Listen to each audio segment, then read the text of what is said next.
Y'all, okay, so I am going to be cleaning, like, in my room, but I'm going to give a review of the Epic of Gilgamesh because I remember it pretty well. If I come out of the camera, that's simply because I am in fact cleaning.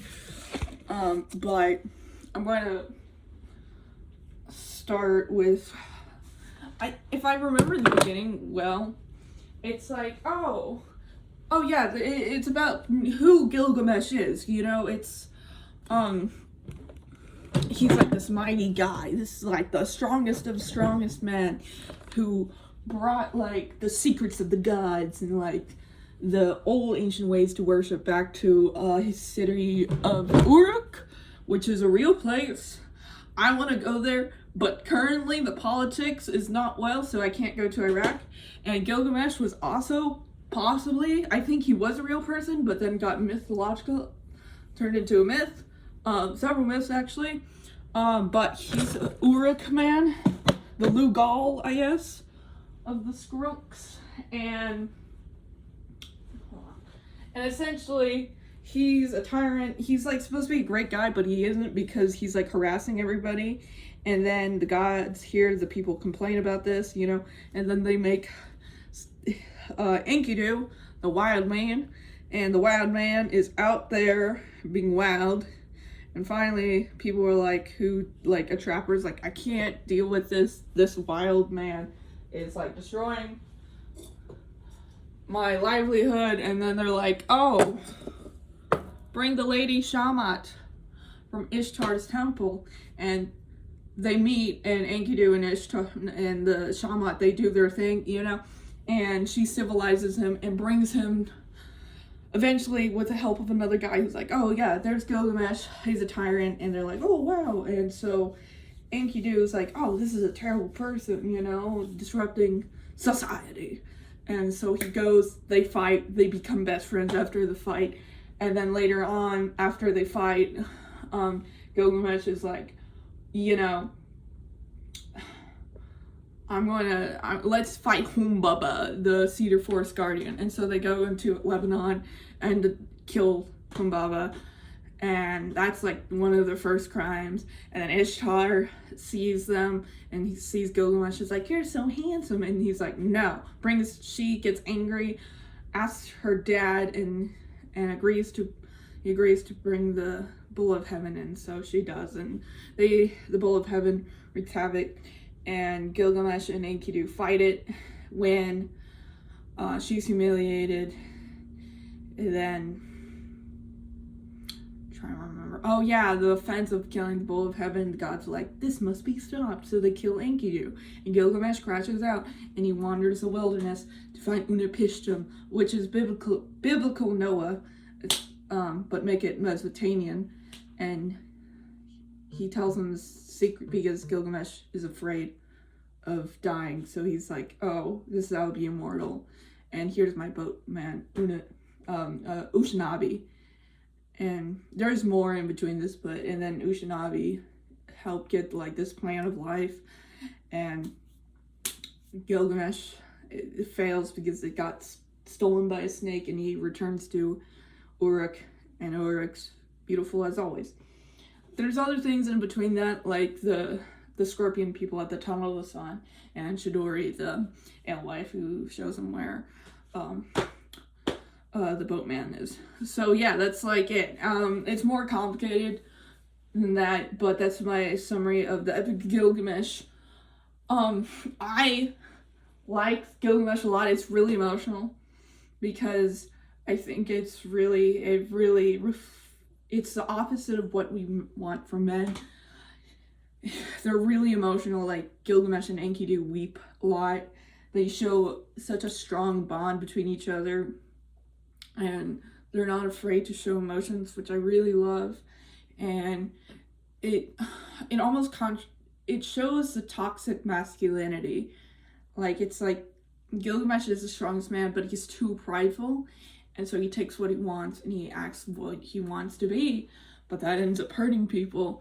And he's not this fabulous man because he has everything, and it really contradicts the grind lifestyle that we have with modern men. It's like, get this amount of money at this time, get these women, get this company, start to be this man you want to be.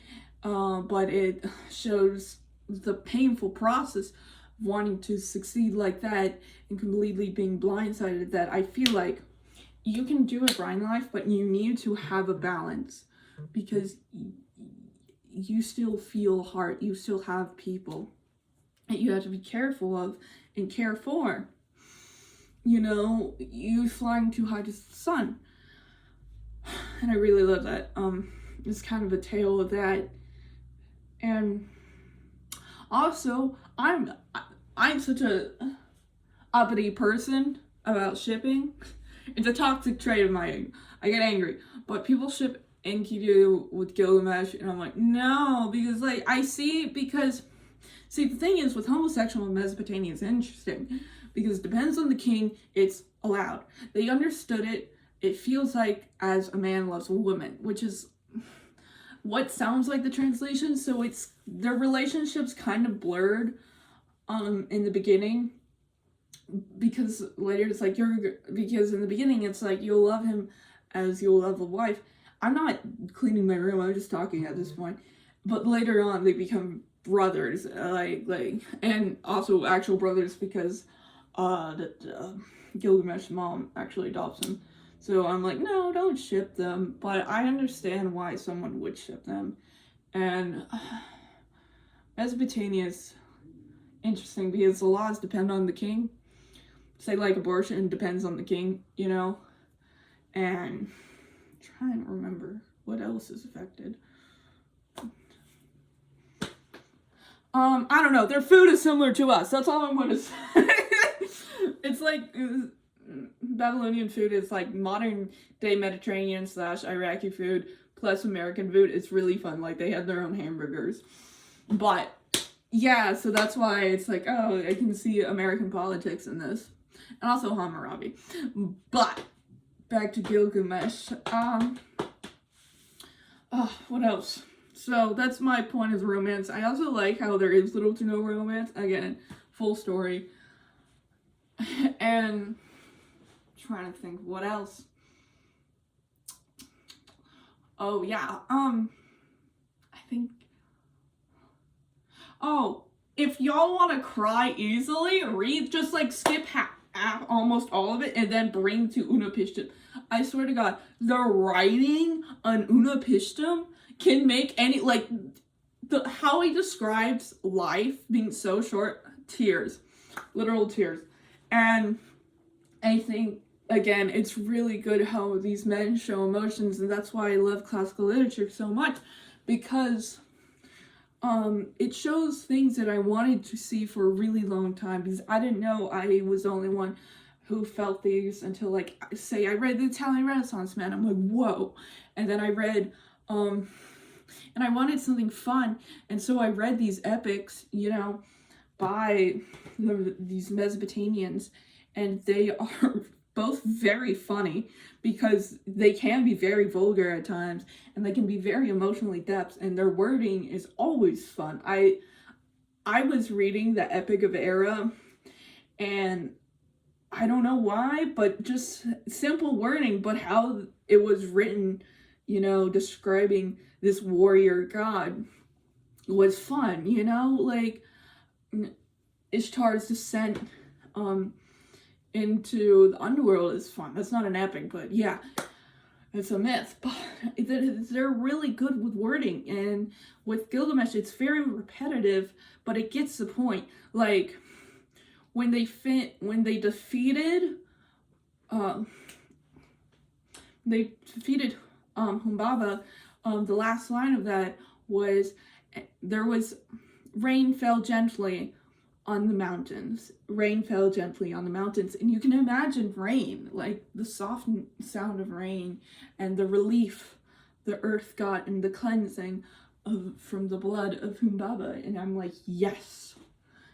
And so that's really good. I don't have anything bad to say about Gilgamesh because it's really well organized. Like, every episode in the book, like, makes sense, and they're entertaining enough and well paced enough that I don't get bored. You know, like my issue with Lent is that it's choppy, so it's like everything makes sense because of the personality of Gilgamesh being so prideful, you know, and seeing the consequences of that pride, and that's why it's really good.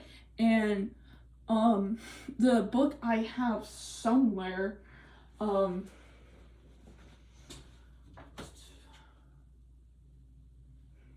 anyway, it's somewhere, but it's a new translation, right? It's a new translation, but they mostly, for the language, it's mostly Sumerian, but mixed with, like, okay, so, see, Ereshkigal in Akkadian is Alatu. I've mentioned this before in my, like, videos, but, so that's, like, an example, like, Amalea is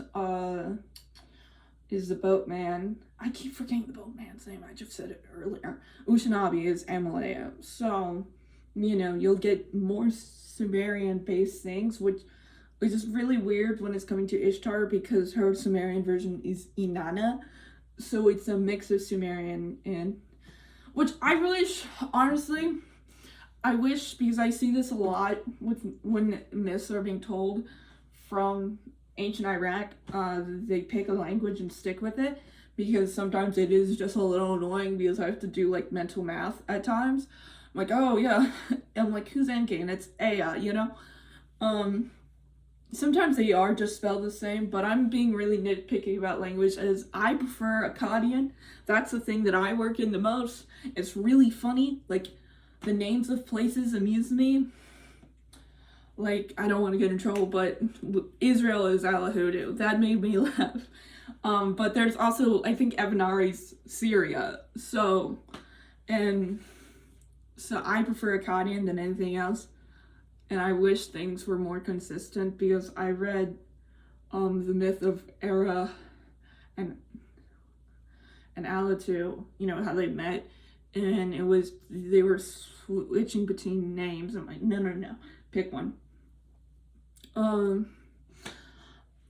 They did speak, like, so Sumerian might be dead as a language if I remember, but you can read it, you know, because it wasn't dead, it was not understandable. You can read it, but I don't know if they spoke it, you know, but I want someone to correct me on that. So if you're a scribe in Babylon, read Sumerian, read Akkadian, put Sumerian in Akkadian. Yeah. I think Irving Finkel explained something like that. I am not an Assyriologist. I know the basics of ancient Mesopotamia. I wish I could know more. I wish I could read cuneiform. It feels like it takes a lifetime to read cuneiform, which completely makes sense. I don't understand a thing when I look at tablets, but some people like Irving Finkel can. And my dream is to be like that dude, honestly. But yeah, that's my yapping about the Epic of Gilgamesh. It's so well done that I don't have much to say. I really just want to vent how, like, cool this book is. Also, if you get... Man, I don't know where my book is, but I know the Epic of Gilgamesh enough that I can summarize it. But the audiobook version is great. I love how the reader, like, voices Humbaba. It's a little crisp. Anyways, that's my review. Someone please correct me if I get something wrong, because I'm still learning about Mesopotamia. Alright, bye y'all.